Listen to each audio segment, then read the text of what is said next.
sa Central Luzon.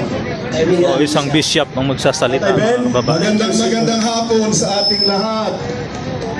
Ako ho si Bishop Edwin Maniti from Angeles City. Nandito po ako para makisama sa ating paglalamay sa ating demokrasya na ginigpit at pinipilipit.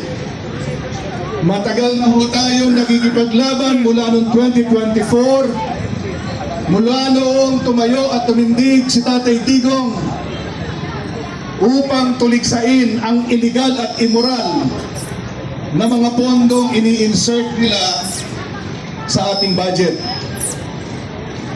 Bakit po ako nandito? Ako ho ay lingkod ng Diyos, lingkod ng simbahan. Bakit po ako sumasama sa ganitong pagtitipon? Una, nakagawa po ako ng malaking pagkakamali sa buhay ko. Marami po akong nagawang pagkakamali, pero ang pinakamalalang pagkakamali, ibinot ko at ikinampanya si BBM bilang presidente. Ang pagkakamali na yun ay hindi ko pwede iasa sa aking mga anak upang i-rectify nila. Kinakailangan ako mismo ang titindig at tatayo para ituwid ang pagkakamali na yon para sa mga susunod na henerasyon. Kung saan na ho tayo nakarating, hanggang doon sa Netherlands ay nagsalita kasama si Atty. Hinlo, na kasama po namin sila, tumitindig, sumasama sa mga pagkilos upang ating ituwid ang mga pagkakamali. Mga kasama, ano po ba ang naging problema natin? Bilang isang lingkod ng Diyos, ang aking gustong tutukan ay yung tinatawag na moral bankruptcy. Yung pong mga pag-uusap tungkol sa batas, iiwan ko ho yan sa mga abogado. Yung pong mga problema tungkol sa politika, iiwan ko yan sa mga politiko. Pero ngayon, nais kong sabihin sa inyo, sumadsad na ang mga Pilipino doon sa tinatawag na moral bankruptcy. Anong ibig sabihin nun? Hindi na po natin alam ang pagkakaiba ng tama sa mali. Hindi na po natin alam ang pagkakaiba ng puti sa itim. Kapag tayong mga Pilipino ay okay na ho sa atin ang pagnanakaw, may problema ang iyong moralidad. Kung sa ating mga Pilipino ay okay na sa iyo ang isang tabi, ang utang na loob, may problema ka sa moralidad. Bilang mga Pilipino, mahalaga sa atin ang utang na loob. Bilang mga Pilipino, mahalaga sa atin ang pagiging makadiyos. Yan po ay inherent natin, yan po yung ugali natin bilang mga Pilipino. Tayo ay mga relihiyoso. Ayaw natin ng mga taong abusado.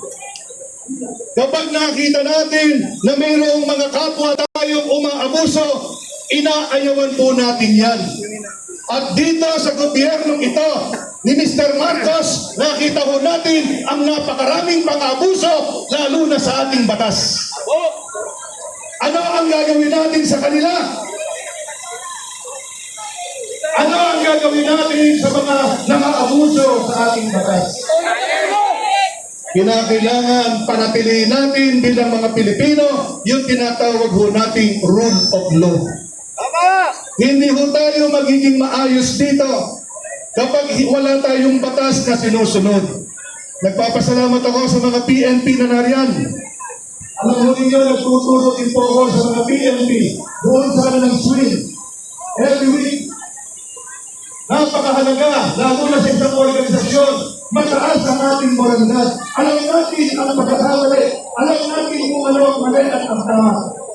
Dahil kapag tayo ay hindi na nakakaalam sa pagitan ng mali at tama, malaki yung problema natin bilang isang tao. Ang sabi mo ng Biblia, mapalad ang isang bansa kung ang Panginoon ang siyang Diyos. Mapalad tayong mga Pilipino kapag ang mga namumuno sa atin ay matutuwid. Masaya ang isang bansa, ang sabi ng Biblia, kapag ang mga namumuno ay matakot at matuwid. Kaya ito ang ating idadalangin sa Panginoon sa mga darating pang panahon. Aayos tayo ang Pilipinas kung tayong lahat ay sama-sama na magbabalik loob sa Diyos at ihalal ang dapat na ihalal mga leader na mayroong takot at tunay na takot sa ating Panginoong Diyos. Kaya nga ako, bilang isang Pilipino, ay susuporta sa kandidatura ng ating Vice President Sara Duterte. Dahil ang ito